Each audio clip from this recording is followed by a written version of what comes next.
Men compete with 2 kettlebells. So with a snatch, you move a kettlebell in one smooth motion up on here.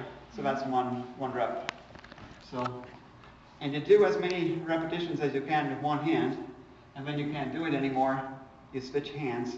But you can only switch hands once. So you switch hands, and you do with the other hand. So usually around the 5-minute mark, or if you can't pass that long, you switch hands, and then keep going. And I think for me, it was about 50 repetitions with 35-pound kettlebell. So that's a snatch. The other move is a jerk move. And a jerk move is done with 2 kettlebells. I'm going to show it with one.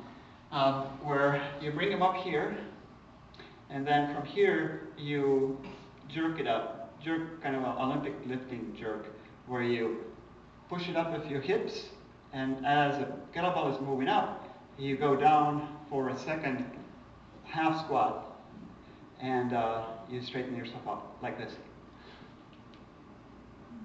That's where we clap. That's one. Clap, clap, clap, clap. Let's do it. So I practiced that, and with the jerk you have to get to about 50 as well.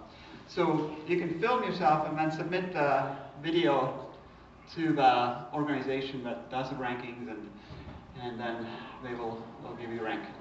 So I started and I had no idea what I was doing. I had no idea how you actually do the movement. I was not very good at it. I was very, very afraid to do a jerk move because 235 kettlebells are very, very, very heavy for me at the time. And so I had been using someone else's workouts, and so I asked him if he would coach me.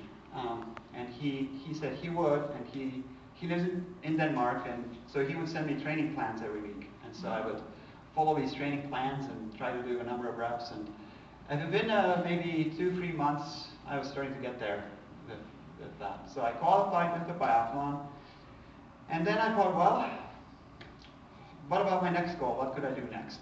How about I try doing long cycle and qualify with the 35-pound kettlebells in long cycle. So long cycle move is done with 2 kettlebells, and that's what I'm going to be doing today. So I'll show a few of these. This one. So you pick them up.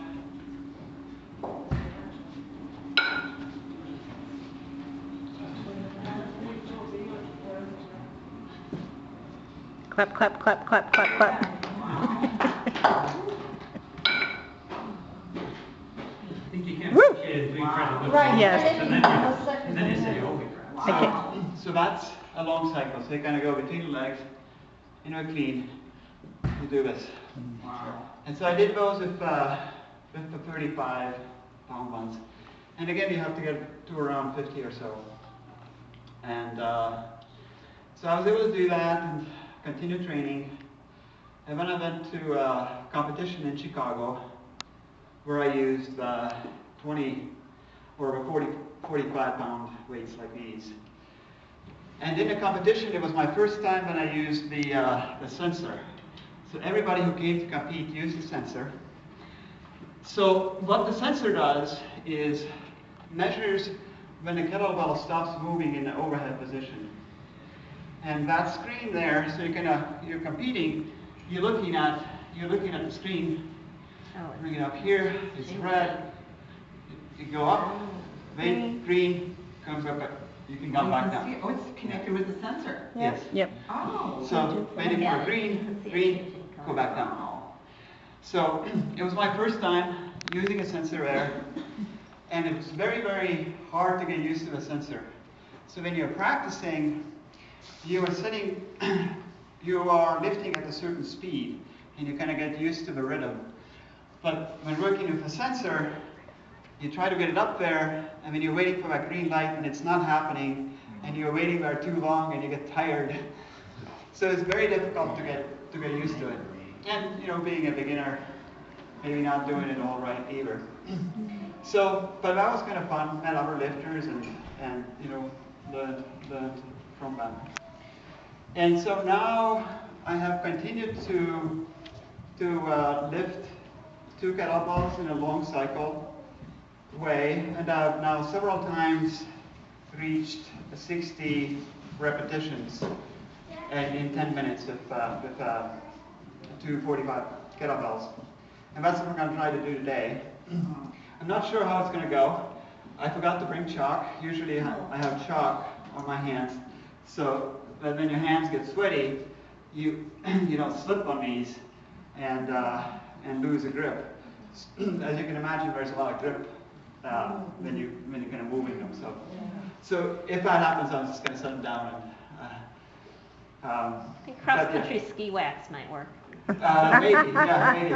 Well, there is another danger to the chalk, or it's blisters, getting blisters. So, as you can imagine, when moving them like this, they will make a lot of calluses on your palms.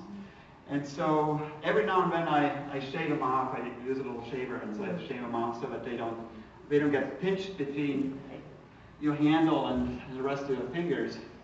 And then also using chalk helps. But if the calluses get pinched, they can kind of rip and then you can't train. So that's kind of a gloves. They train with gloves sometimes, and I think the gloves will help build your grip a little bit. But you cannot use gloves during competition. Oh, really? That's weird. All right. Anybody? Well, thanks all for coming.